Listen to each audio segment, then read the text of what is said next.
I want to share with you the one thing I tell people when a relationship comes to an end. Whether we fire you or you quit, there's one thing I tell people at the end when we walk away. One thing. It's very important, and I've told this to every single person I've been in business with the last 25 years. But before I tell you that, if you get value out of this video, give it a thumbs up and subscribe to the channel. Let me get right into it. So in life and in business, it's very hard. Business is very hard. Life, marriage, very hard. And every once in a while in life and in business, you're going to come across certain relationships that by keeping those relationships in your life, they don't just improve your life. They improve your kid's life. They improve your spouse's life. They improve your family's life in many different ways because of contacts, relationships, and resources. So if you look at anybody, like if you look at Musk's relationship with Ellison, you're saying he doesn't know what he's doing. Why should I believe you as opposed to my friend Elon, and we're out here watching this rocket land? he's protected that relationship because that relationship has been very good to him.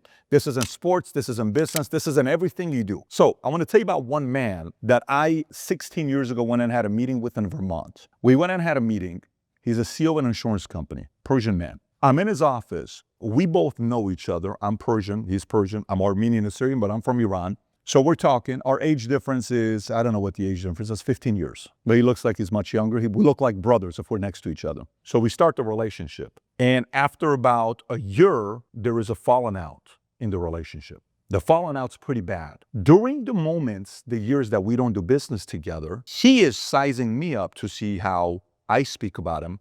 I'm sizing him up to see how he speaks about me. Long story short, a few years later, we end up doing business together. And the relationship was extremely intense at the beginning. There was one meeting where I'm sitting here with Tom and Amor. He's sitting in front of me with Jay and another man. And this conversation for 2 hours is super intense. When I tell you super intense, I mean super intense. If you're Iranian, Middle Eastern, you know exactly what. Super intense. And everybody else is trying to make sure we both do business together. They want us, we want them. Anyways, a year later, another strong negotiation. A year later, in Bermuda, a strong negotiation goes very well. Year after that, one of his guys I like a lot, and I want to hire him to come work for me. And rather than going directly to him to offer, I can pay him what I can pay him to be with me, and I would have paid him very good money. I said, I value this relationship so much, let me call him first. I call him, I said, can we go to Capitol Grill? We go to Capitol Grill. It's me, him, and another guy named Matt. A phenomenal guy, Matt is as well. I said, hey guys, I got a question for you. What's that? Do you know that one guy that works for you? Yes, I won't give his name because it's between the three of us. I told them. They said, yeah, what about it? Are you okay if I hire him and recruit him? No, we're not okay with that. So you're not okay with that because if he comes, he can train our guys, but I'll pay the salary, but he'll be with us. No, we don't want you to hire him. I said, no problem. You don't ever have to worry about me bringing it up again. He looks at Matt and he says, you know what you call that? You call that a man's man. We shake hands, we leave. That guy that I wanted, till today has no clue that I wanted to hire him. Till today, I'm no longer involved. He still doesn't know that I wanted to hire him. If they've told him, it's a different story. I've never told him, right? What's the moral of the story? Do you know my relationship with those guys? Do you know how we are today? Do you know how my relationship is with the CEO? Do you know what the family, the trust, the mutual trust that we have? You know who's the first person I called when we sold the business?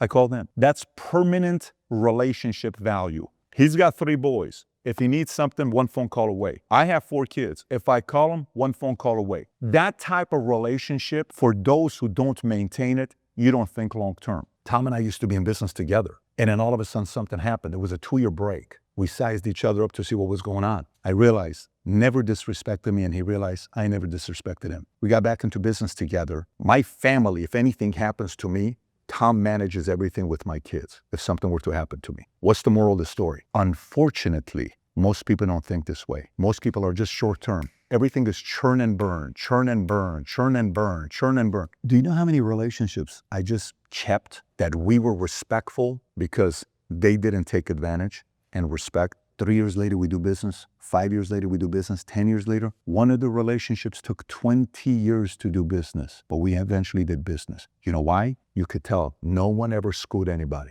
No one ever screwed anybody. So I have a very basic rule that I tell people. Whether you get fired or whether the person quits, I tell them, the way you carry yourself when you leave here, if you solicit a single client, if you use creative scripts, if you don't tell the truth, you will permanently lose me. But if you sit there and respect that relationship, because business is long-term, you will have access to me as a phone call and a text forever to come. because you respected that. This may be one of the most valuable things out there. Guys will call me, say somebody used to work with me, and they go meet with somebody, and they'll always call me, hey, this guy came here and told me that he left because everybody over there wants to be rich and they want to be famous and he doesn't. He just wants to spend time with his kid. I'm like, that's bullshit. He got fired. Oh, that's what I figured. He kind of sounded like, well, I quit and because of this. No, that's not. Well, let me tell you what happened. Do you know over the last 25 years how many times people have tried to spin a story? So many times. But those who don't, shoot me a text and say hello. See how I'll respond. Life and business, long term, you're going to go through a lot of difficult times. Never, ever, and I mean never, ever hurt and destroy those relationships that can change your life and your kid's life. If you don't have them today, one day you're going to need a phone call. And that one person could have accelerated the process of your kid getting a tryout, of going into a school or doing this, doing that. Never ruin great relationships. It's so costly. Generational cost. But at the surface, you don't see it. Generational cost. Let me say it again. Generational cost when you do that. If you got value out of this video, give it a thumbs up, subscribe to the channel. And if you've never seen the video I did, I gave a talk, I think 7 years ago at Long Beach. It said how to think like a grandmaster entrepreneur. If you've never seen it, click here to watch it. Take care, everybody. Bye-bye, bye-bye.